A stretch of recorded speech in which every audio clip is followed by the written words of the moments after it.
Сәлем адамдар, бұл тағы да Қайшы, бұл тағы да Азамат, және бүгін біз құрметсіздік мәдениеті туралы әңгіме айтамыз. Точнее, мен әңгіме айтамын, сен тыңдайсың. Расында бұл әңгіменің дайын сценарий жоқ. Алдыңғы видеолардағыдай расында бұл терминді қайдан алғанымды білмеймін, бірақ әйтеуір бір осы түсінік пайда болды және осындай бір көріністі байқадым. Сол байқаған нәрсемен бөліскім келіп тұр. Соңғы бірнеше жылда автобустан жас жігіттер, қыздардың үлкен кісілерді құрметтемей, жоқ, мен саған орын бермеймін, жоқ, мен сені сыйламаймын деп тура айта алатын жағдайларын кездестіріп жатырмыз. Сыйламаймын үлкен кісілерді, сыйламаймын. Мына осы жерге отырғым келеді. Немене соншама жап-жас болып? Бермеймін орын, не істейсің ал? Никто не обязан, закрой рот, пожалуйста, я сиду молча. Блять, не ехать на Кленовке, мне что, стоять на ногах? Мне похуй, понятно? Мне похуй, никто не обязан, никому в этой жизни, понятно? Тем более старым. Мы что, не люди, у нас тоже ноги, руки болят, блядь. Мы тоже работаем круглые сутки. Өз кезегінде үлкен кісілер болса, оларға балғат сөз айтып, ренжітіп, тәрбие көрмеген деген сияқты қиын және жаман сөздерді айтып жатыр.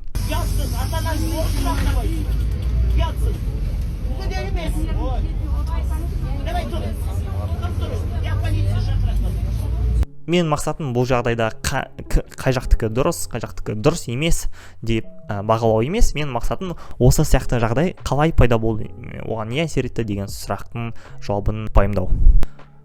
Қазақ менталитетінде кішкентай кезімізден бізге өзіміздің ата-аналарымыз тәрбие береді. Осы тәрбиенің негізінде айтады: "От, Азамат, үлкендерді құрметте, үлкендерді сыйла, оларға орын бер, немесе көмектес, тағы басқа" деген сияқты. Мен ойымша қазақтың ғана мәдениеті емес, бізге жақын көп мәдениеттердің өзі, тіпті орыс мәдениетінің өзі де сондай нәрсеге тәрбиелейді. Бірақ сол бір тәрбие кезінде өкінішке қарай бізге осындай бір адамдарды құрметтеме, осындай бір адамдарды сыйлама деген сияқты ақылдар айтылмайды. Мысалы, сенің жеке шекараңды бұзатын адамдарды құрметтеме, немесе саған ұрсатын адамдарды құрметтеме, немесе сені алдайтын адамдармен дос болма деген сияқты ақылдар жетіспейді. Сол бір жетіспеушіліктің кесірінен біз, скорее всего, өзімізді басып, төмендетіп, немесе жаңағы сияқты кемсітулерге шыдап өмір сүре беруіміз мүмкін. Осы нәрсе туралы ең алғашқы ой кезінде 1-2 жыл бұрын болған Австралиядағы өрт жағдайы себеп болды. Сол жағдайды естіген кезде жаңалықтардан бір видеоны көрдім. Сол видеода бір полицей ме екен, әлде өрт сөндіруші ме екен, бір қыз премьер-министрдің қолын алмай қояды. Премьер-министр сол оқиға орнына келеді, жұмысыңызға рахмет деген сияқты сөздер айтып, жаңағы қызға қолын ұсынады, ал сол қыз болса қолын алмайды. I'm only shaking your hand if you give more funding to our RFS. So many people here have lost their homes. We need more help.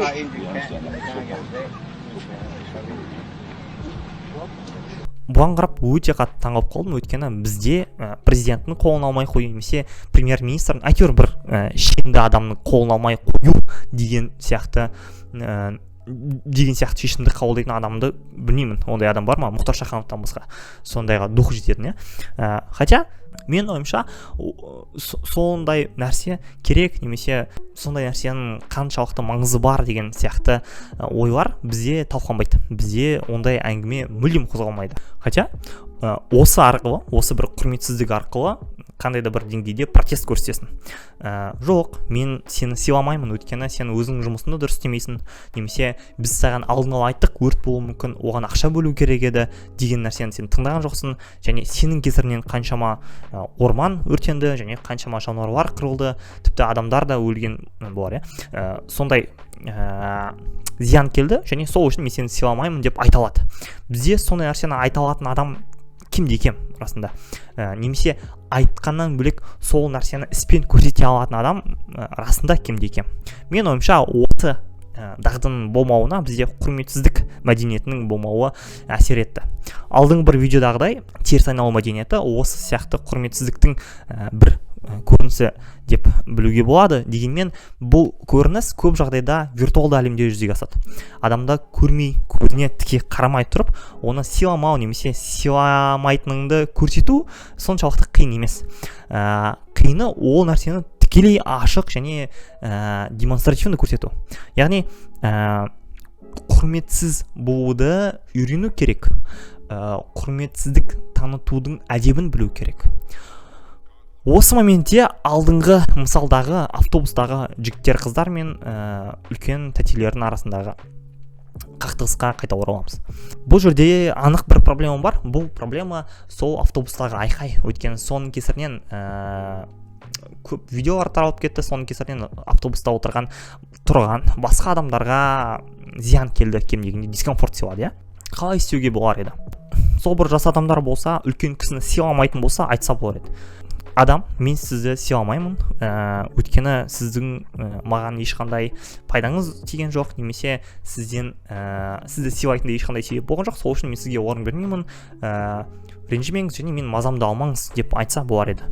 Ұрсып тұрғаннан гөрі, немесе үлкен кісілер, балам, мүмкін болса маған орын берші, пожалуйста, деп айтса болар еді. Немесе орын берсең жақсы болар еді десе болар еді. Орын бермеген болса, онда ол да өзінің кезегінде жай ғана бата бермей ақ қойсын, немесе ол да орын бермей ақ қойсын, немесе қандай да бір құрмет көрсетпей ақ қойсын, бірақ қарғыс жаудыру немесе автобустағы басқа адамдарға кедергі жасайтындай айқай шығарудың қажеті жоқ деп ойлаймын. Бұл сол адамға деген құрметсіздігіңді көрсете алмауының нәтижесі деп санаймын. Осылайша бұл видеоның соңына қарай жақындаймыз және бірнеше түйінге келеміз. Бірінші түйін, адамдар әркім құрмет жасауды үйренуі керек сияқты, құрметсіздік жасауды да үйренуі керек. Және кімді құрметтейтініңді, кімге құрмет көрсетпейтініңді анық түсінуің керек. Сенің қандай принциптерің бар, қандай ұстанымдарың бар, және сол ұстанымға сай келгендер мен сай келмегендерді қаншалықты құрметтейсің және қаншалықты құрметтемейсің деген сұрақтың жауабын өзің іштей алдын ала білуің керек. Екінші түйін, бұл білгеннен бөлек, сол құрметтейтін адамдарыңды немесе құрметтемейтін адамдарыңды соларға деген қатынасыңды қалай көрсетесің? Вот, мен сені құрметтеймін және құрметімнің белгісі ретінде саған орын беремін, немесе жол беремін, немесе сөз беремін. Мен сені құрметтемеймін және құрметтемейтіннің белгісі ретінде саған орын, сөз, жол бермеймін және саған дауыс бермеймін, саған көмек бермеймін деген сияқты маңызды моменттерді анықтап алу керек. Дегенмен осы моментте ескеру керек нәрсе бар. Сондай бір привилегияларды немесе сондай бір игіліктерді оған ұсынбаймын деген сөз оған боқ жаға беруге болады деген сөз емес. Сен сыйламайтын, сен құрметтемейтін адам болса да, сен оны мәселен ұра алмайсың, немесе оған тіл тигізе алмайсың, немесе оның өлтіріп кете алмайсың, немесе қандай да бір физикалық зиян келтіре алмайсың. Мысалы, сен сот болсаң, оны соттап жібере алмайсың, мен оны құрметтемеймін деген үшін, егер ол заңды бұзбаған болса. Мысалы, сен өрт сөндіруші болсаң, или дәрігер болсаң, сені құрметтемейтін адамың сенің қолыңа түсіп қалса, оны құтқарып алмау деген шешімді қабылдай алмайсың. Тіпті құтқарайын ба, құтқармайын ба деген сұрақты тумауы керек. Сен құтқаруың керек. Бірақ сені құтқардың деген сөз, оны құрметтеп кетесің деген сөз емес. Ладно, соңғы жағы жаңылтпашқа ұқсап қалды. Сөздің соңында бір-бірімізді құрметтегеніміз сондай әдемі және күшті болар еді. Дегенмен құрметтемейтін болсақ, құрметтей алмайтын болсақ, құрметтемеудің де әдебін біле жүрейік.